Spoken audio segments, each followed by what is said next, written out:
आज reel scroll करता करता डोळ्यासमोर हे कानातले आले आणि डोळ्यांना खूप आवडले. मग काय, आवडल्याबरोबर सोडला हुकूम हाताला, आपल्याला पण असेच बनवायचे. मग काय, हातही काही प्रश्न न करता लागले कामाला. छान गहू मणी घेतले, सोनेरी मणी घेतले आणि 2 क्रिस्टल घेतले आणि तार घेतला आणि हात आपले लागले कामाला.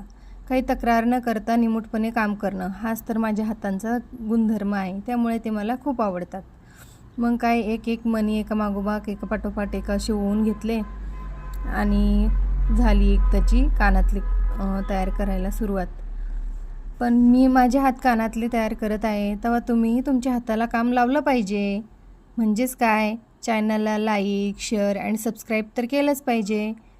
मग काय, असं पूर्ण फुल तयार झालं आणि त्याच्यामध्ये एक छान सोनेरी क्रिस्टल ओवून घेतला आणि सगळीकडून सोनेरी मणी ओवून घेतले आणि छान असं मधला भाग तयार करून घेतला फुलाचा.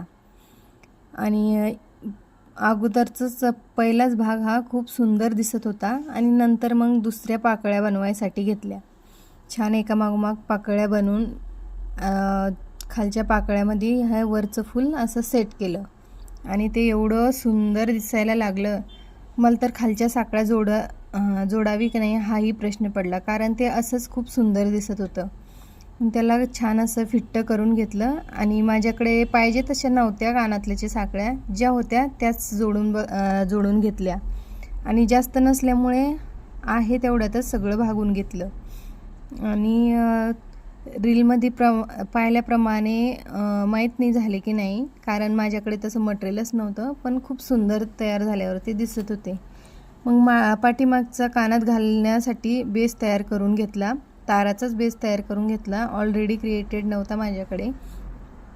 असं गोल गोल गोल गोल करून बेस तयार करून घेतला आणि घेतले कानातले त्यामध्ये फिट्ट करायला. छान असे कानातले फिट्ट करून घेतले आणि माझे कानातले फिट्ट होईपर्यंत तुम्ही केलं आहे का? अहो काय, चॅनलला सबस्क्राईब घ्या मग पटकन करून. आणि फायनल लुक हा कानातल्याचा असा होता. तर व्हिडिओ बघितल्याबद्दल धन्यवाद.